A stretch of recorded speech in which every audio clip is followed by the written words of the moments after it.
వీధి కుడి అనే శీర్షికలో భాగంగా నేను చియాగూడలోని శ్రీ హనుమాన్ ఆలయానికి వచ్చానండి. దీన్ని కేసరి హనుమాన్ ఆలయం అని అంటారనమాట. ఈ ఆలయము ఎంతో పురాతనమైనది. 500 సంవత్సరాల నాటి చరిత్ర కలిగి ఉంది. ఛత్రపతి శివాజీ గారి గురువైనటువంటి సమర్థ రామదాస్ గారు ఈ విగ్రహాన్ని ప్రతిష్ఠించినట్టు చెప్తారనమాట. ఇప్పుడు ఇది మనకి కింద సెల్లార్లో టెంపుల్ ఉన్నట్టుగా కనబడుతుంది. అంటే అప్పటి కాలంలో అలా ఉండేదన్నమాట టెంపుల్. అయితే ఈ టెంపుల్ విషయాలన్నీ కూడా లోపలికి వెళ్ళి మనం తెలుసుకుందాం. నమస్కారం, వెల్కమ్ టు రాధాస్ ప్రాచీన ప్రాంగణం. పూర్వము ఈ ప్రదేశానికి హనుమంతుల వారు వచ్చేసి ఇక్కడ మెడిటేషన్ చేసుకునేవారండి. పక్కనే ముచ్చుకుందా నది ఉంది, అంటే మూసీ నది అంటాం కదా ఇప్పుడు, అది ఉందన్నమాట. ఛత్రపతి శివాజీ యొక్క గురువుగారు అయినటువంటి సమర్థ రామదాస్ గారు ఈ విగ్రహాన్ని స్థాపించినట్టు, దీనికి అనేకమైన పూజలు చేసినట్టు కూడా గుడి చరిత్ర చెప్తోందండి.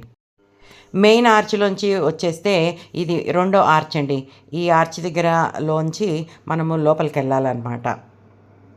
అయితే ఈ గుడి చాలా మహిమగలదని, ఇక్కడ కోరుకున్న కోరికలన్నీ కూడా నెరవేరుతాయని చెప్తారండి. శనివారము మంగళవారం పూట ఇక్కడ ముడుపులు కట్టుకుంటారట, అంటే కొబ్బరికాయ ముడుపులు కట్టుకుంటారట. ఇక్కడ ఇంకొక విశేషం ఏంటంటే స్వామివారికి సింధూరం బదులు కేసరి సమర్పిస్తారు. అంతేకాకుండా పాలు, అఖండ దీపం కోసము నెయ్యి కూడా సమర్పించుకుంటారు.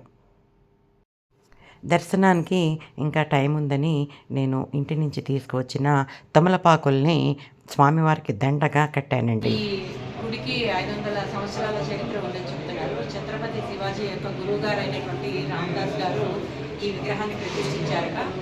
ఇక్కడ లోపలికి వెళ్ళడానికి ఓన్లీ మగవాళ్ళు మాత్రమే అనుమతి ఉంది. ఆడవాళ్ళు మాత్రం ఇక్కడ ఉన్న ఈ కిటికీలు వచ్చి చూసుకోవాలట. స్వామి హారతి మొదలైపోతోంది, అందుకని రెడీ అయిపోతున్నాం మేమంతా కూడా స్వామివారికి ఘంటానాదం చేయటానికి.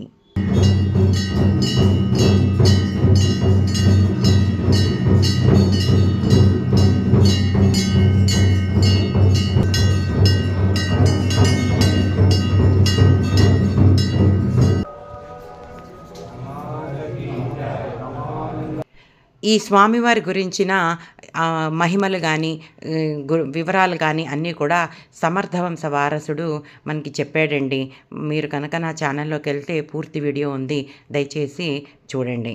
విజయ సంచికలో మరొక గుడితో మీ ముందుకు వస్తాను. అంతవరకు సెలవు.